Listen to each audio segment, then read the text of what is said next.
हर कोई एक अपनी कुर्सी के चक्कर में कहीं से इस्तीफा देने की तैयारी, एक चुनाव जिताने के लिए, एक चुनाव हराने के लिए। भव्य बिश्नोई जी का पर्चा रद्द होता। अगर यहाँ पे आपने देखा होगा भारतीय जनता पार्टी का कमीशन फिक्स है हर जगह, जो अंदर खाते कोई भी ये खुश नहीं है, लेकिन इनकी मजबूरी है, चोर चोर मुसीबे भाई। सम्मानित नागरिकगण, आप सबको मेरा सादर नमस्कार। सिटीजन मोर्चा टीवी न्यूज नेटवर्क में आज हम आपकी मुलाकात इनेलो की वरिष्ठ नेत्री सुनैना चौटाला से करवाते हैं। वे आज शनिवार को जींद में स्थित पार्टी कार्यालय में पहुंची और पत्रकारों से बातचीत की। इस दौरान उन्होंने न केवल इनेलो की अगली रणनीति का खुलासा किया, बल्कि जजपा को लेकर भी बड़ी भविष्यवाणी कर डाली। उन्होंने यह भी कहा कि यदि सरकार निष्पक्ष तरीका अपनाती तो आदमपुर उपचुनाव में भाजपा प्रत्याशी भव्य बिश्नोई का नामांकन रद्द होना था। इसी तरह से उन्होंने प्रदेश सरकार की कई कथित खामियों एवं कांग्रेस पार्टी को लेकर भी अपनी प्रतिक्रिया दी है। बिना समय गंवाए आपको सीधा उन्हीं की जुबानी सुनाते हैं, लेकिन इससे पहले मेरा आपसे निवेदन है कि कृपया अपने इस सिटीजन मोर्चा टीवी न्यूज चैनल को ज़्यादा से ज़्यादा सब्सक्राइब, लाइक व शेयर अवश्य करें, ताकि आपको व आपके परिचितों को इसी प्रकार खबरों का अपडेट निरंतर मिलता रहे। अगली आवाज सुनैना चौटाला की। देखिए, आज जो राजनीतिक परिप्रेक्ष्य जो चला हुआ है, उसमें मोस्ट प्रोबेबली हम एक ही चीज देखते हैं कि आज कुर्सी को लेके दौड़ है। हर कोई सिर्फ इस चीज के लिए परेशान है कि हमारी कुर्सी कैसे बचे, लेकिन आज कोई ये नहीं सोच रहा कि जो कुर्सी देने वाले हैं आज वो लोग कितना परेशान है, उनकी जो मूलभूत जरूरत क्या है। इन चीजों को लेके किसी को भी कोई भी इस चीज के लिए अवेयर नहीं लगता। कोई भी जो राजनेता है वो इस बात को सोच के कोई भी मुद्दों के आधार पे कोई बात नहीं करता। कोई महंगाई पे बात नहीं करता, कोई बेरोजगारी पे बात नहीं करता, कोई विकास की बात नहीं करता। हर कोई एक अपनी कुर्सी के चक्कर में कहीं से इस्तीफा देने की तैयारी में, कहीं दे दिया गया है, कहीं तो इलेक्शन हो चुके हैं इस कुर्सी के लिए। तो इस चीज के लिए इंडियन नेशनल लोकदल जो है वो चाहती है कि आज आम जनता की पुकार, आम लोगों की जो जरूरत की चीजें हैं उनके लिए आवाज उठाए, नौजवान बच्चों की बेरोजगारी के लिए आवाज उठाए। आज जो पेपर लिए जा रहे हैं लेकिन आउट ऑफ सिलेबस पेपर दिए जा रहे हैं, उसके लिए आवाज उठाएं और महंगाई के विरोध में आवाज उठाएं। तो इसलिए आज इंडियन नेशनल लोकदल ने एक ये अपना मुद्दा जो है, सभी तमाम मुद्दों को लेके आगे बढ़ना चाहती है और इसके लिए हरियाणा प्रदेश की जनता को अवेयर करना चाहती है। देखिए, सबसे बड़ी चीज तो ये है कि हर जगह जो एक खरीद फरोख्त या कोई कुर्सी बचाने के चक्कर में जो एमएलए जा रहे हैं वो एक बहुत बड़ा मुद्दा है। ये हमारे लोकतंत्र के ऊपर उसका एक, मैं कहूँगी, अपमान है लोकतंत्र का, क्योंकि जो लोग एक एमएलए को चुनते हैं वो जाते वक्त उनकी भावना को ना देख के, उनके विकास की चीज़ों को ना आगे रख के, सिर्फ एक अपनी कुर्सी के चक्कर में पार्टियां छोड़ के दूसरी पार्टी में चले जाते हैं। पहला मुद्दा। दूसरी बात ये है कि जो बेरोजगारी है, जो नौजवान बच्चे हैं, आज उनके लिए कोई रोजगार के साधन या जो पैसा वेस्ट किया जा रहा है आज बाई इलेक्शंस में, वो पैसा अगर हमें बेरोजगारी के लिए, महंगाई के लिए यूज करना पड़े तो वो ज़्यादा, मेरे को लगता है कि वो ज़्यादा ज़रूरत है उस चीज़ की। देखिए, इंडियन नेशनल लोकदल की हालात पतली नहीं, वहाँ पे जो एक बना मुद्दा जो बना, वहाँ पे जो वोटर के दिमाग में दो चीज़ें आके अटक गई, एक चुनाव जिताने के लिए, एक चुनाव हराने के लिए। सिर्फ दो चीजें देखी, लेकिन मुद्दों के आधार पे इंडियन नेशनल लोकदल चल रही थी, क्योंकि आदमपुर में कहीं पे भी विकास नाम की चीज नहीं है। मंडियां जो है पानी में डूब जाती, हम लोग उस विकास को लेके आगे बढ़ना चाह रहे थे। दूसरी बात, आपने ये देखा होगा भारतीय जनता पार्टी का एक मात्र उद्देश्य था कि कैसे ना कैसे करके बाय हुक की बाय क्रुक ये जो चुनाव है ये जीता जाए। भव्य बिश्नोई जी का पर्चा रद्द होता, अगर ये कोई और पार्टी का अगर कोई कैंडिडेट होता तो ये डेफिनेटली इस पर्चे को रद्द होना था, क्योंकि उन्होंने अपने एक ही केस को मेंशन किया था, जबकि उनके ऊपर 3-3 और अलग केसेस चल रहे थे। उस चीज को लेके भी मैं यही कहूंगी कि गवर्नमेंट जो है पूरी तरीके से इस मूड में थी कि हम कैसे ना कैसे करके चाहे उनको कोई घपला करना पड़े, चाहे कुछ करना पड़े, हम इस इलेक्शन को छीन लेंगे। देखिए, हर जगह नहीं, आप एलनाबाद का इलेक्शन भूल गए। एलनाबाद का जो इलेक्शन हुआ था वो इलाहाबाद का इलेक्शन और बड़ौदा का इलेक्शन, बड़ौदा का इलेक्शन एक ट्रेजेडी की वजह से हुआ क्योंकि वो एमएलए नहीं रहे थे। इलाहाबाद का इलेक्शन जो हुआ, मैं 2 ही इलेक्शन मानूंगी क्योंकि ये जो बाकी जो आपने इलेक्शन बोला, जो ये जो इलेक्शन है ये सिर्फ स्वार्थ के वशीभूत हुआ, इसीलिए मैंने इस बात का जिक्र किया कि हराने और जिताने के लिए। बड़ौदा के समय क्या हुआ था कि जो इंडियन नेशनल लोकदल है उसमें भारी टूट हुई थी, उस समय हमारे वर्कर को हमें समेटने के लिए समय चाहिए था। इलाहाबाद का जो इलेक्शन हुआ वो एक किसानी मुद्दे के, जो 13 महीने तक किसान परेशान थे, उस मुद्दे को लेकर इलेक्शन हुआ। उसमें अभय सिंह जी चौटाला को 9,000 और अधिक वोट मिलके वो विधानसभा में पहुंचे। जहां तक आपने बात कही कि अपने आप को, आज आप चाहे विपक्ष है चाहे कोई पक्ष है, हर इस बात को मुरीद है इस बात का कि अभय सिंह जी चौटाला जो कहते हैं वो करते हैं। लेकिन जो बात आपने कही कि आदमपुर के चुनाव में इंडियन नेशनल लोकदल की पहले से 3 गुना ज्यादा परफॉर्मेंस है क्योंकि उस समय हमारी पार्टी की टूट थी। इस वक्त जो था, ये जो इलेक्शन था, ये मैंने जो बताया, बीजेपी पूरी तरीके से इस बात के लिए लगी हुई थी कि हमें कैसे ना कैसे करके इस इलेक्शन को छीनना है या जीतना है, क्योंकि उनके लिए इलाहाबाद की हार एक बहुत बड़ा सबब बनी थी और जिसके थ्रू उन्हें 3 काले कानून वापस लेने पड़े। देखिए, बीजेपी की जो पॉलिसी है, जो थ्रू आउट अगर आप देखें इन ऑल ओवर इंडिया, आप ये देखें कि बीजेपी ने एक एजेंडा बना रखा है कि जो बिके उसे खरीदो, जो दबे उसे दबाओ। भूपेंद्र सिंह जी हुड्डा को ये हमेशा एक, जब भी वो उभरने की कोशिश करते हैं, ये उनको एक जेल का सीन दिखा देते हैं, वो वापस चले जाते हैं। आप मुझे एक बात बताएं, जो आदमपुर का चुनाव है, वो आदमपुर का चुनाव क्या कांग्रेस ने लड़ा? ये क्वेश्चन मार्क है।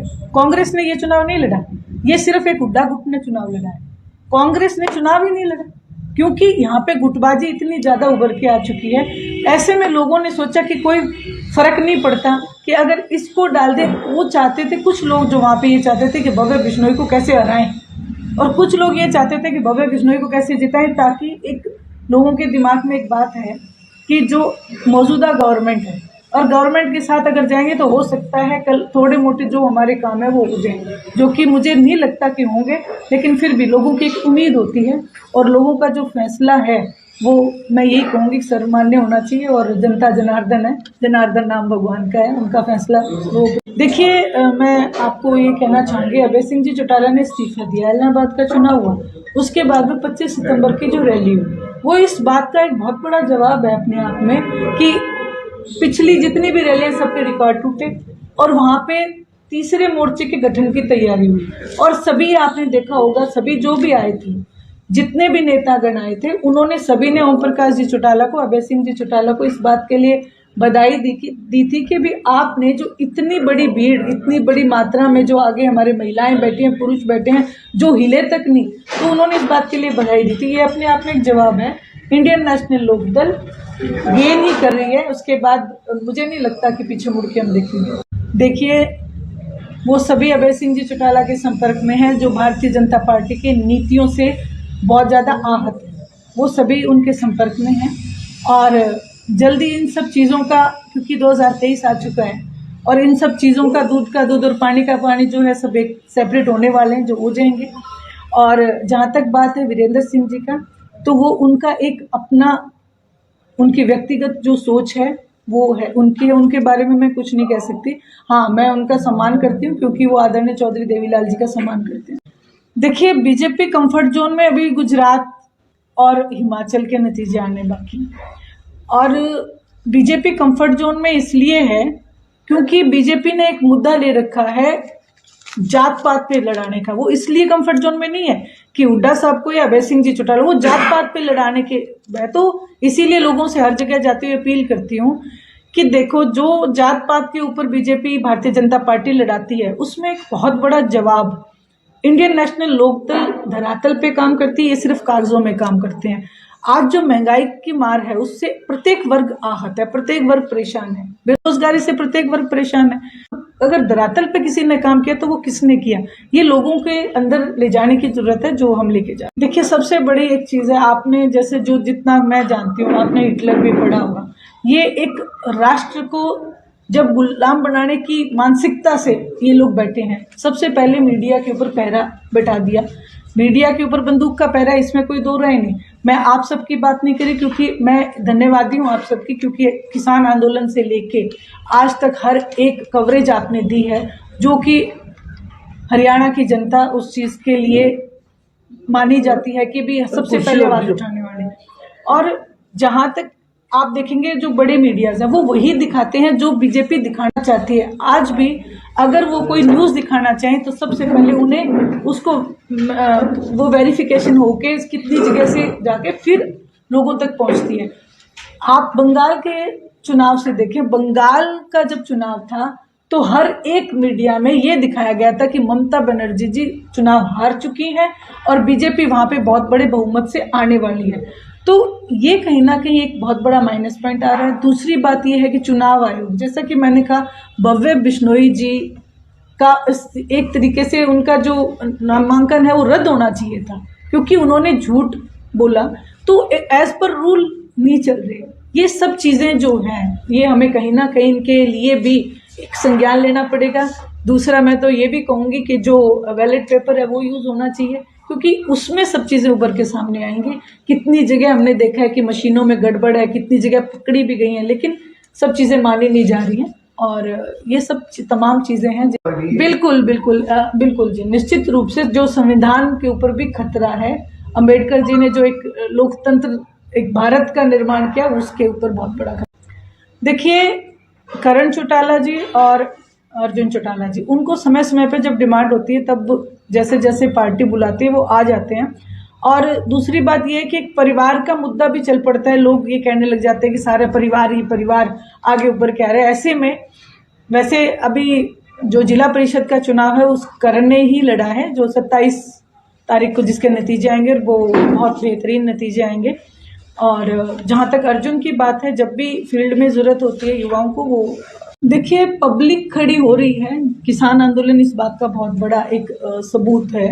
लेकिन उस आंदोलन में भी क्या हुआ, लोगों को एक तरीके से दबाने के, आंदोलन दबा दिए जाते हैं। आप देखें, कुछ दिन पहले आपने डॉक्टर्स देखे होंगे जिनको रात को उठा के पुलिस ले जाती है, उनको मुख्यमंत्री से मिलने नहीं दिया जाता। मैं इसी बात को कहना चाह रही हूँ कि लोकतंत्र के ऊपर बहुत बड़ा खतरा जो बनती जा रही है भारतीय जनता पार्टी, वो उसके लिए हमें अवेयर होना पड़ेगा। ऐसा ना हो कि हमें स्वतंत्रता आंदोलन जो कई सालों तक लड़ना पड़ा, फिर से ऐसी स्थिति ना आए। इसके लिए हमें कहते हैं कि पानी के आगे पाड़ लगाने की।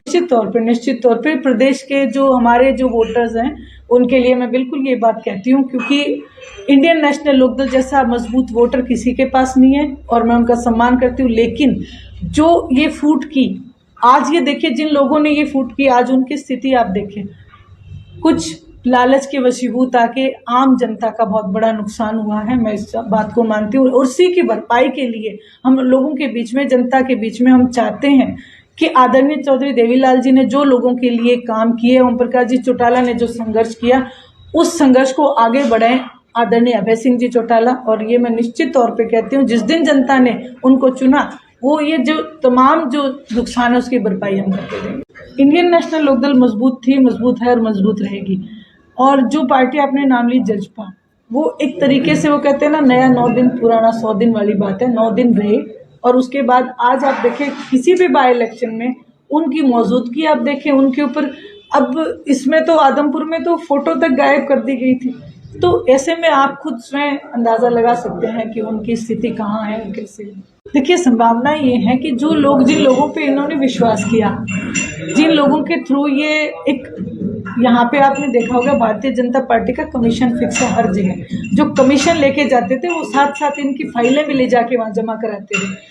आज उनकी फाइलें उनके पास जमा है, इसलिए वो वहाँ से हिल नहीं सकते। अगर निकाले तो भी ये कहेंगे कि हमें मत निकालो।